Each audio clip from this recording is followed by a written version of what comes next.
Hadirin tamu undangan yang kami hormati, para penonton yang berbahagia. Dan selanjutnya kembali kita menyaksikan bersama persembahan Duta Kabupaten Gianyar yang akan mempersembahkan tari kreasi Dadu.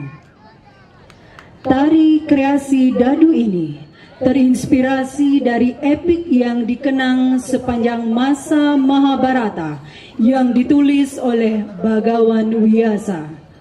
Permainan dadu yang dirancang oleh Sangkuni dan Korawa berhasil menjebak para Pandawa. Satu persatu Pandawa dikalahkan karena ego Yudhistira serta kelicikan Sangkuni dan menjadikan mereka budak Korawa.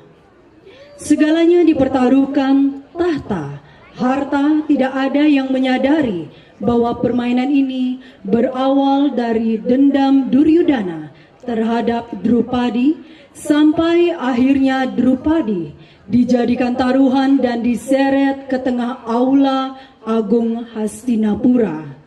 Semua orang terdiam, tidak ada yang mampu membela harga diri Drupadi. Suaminya telah menjadi budak. Bisma diam karena janjinya.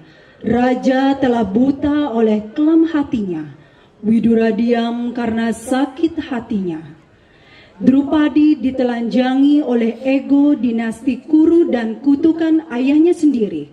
Hanya ulas asih sang Awatara Krishna yang mampu menolong Drupadi. Demikianlah penderitaan seorang perempuan di hadapan kekuasaan dan kecintaannya terhadap suami.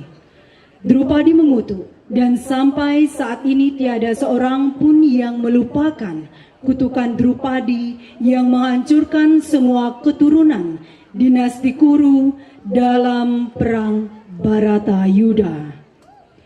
Penata tabuh dan tari, Inyoman Cerita. Hadirin tamu undangan yang kami hormati, para pengamat seni dan penonton yang berbahagia.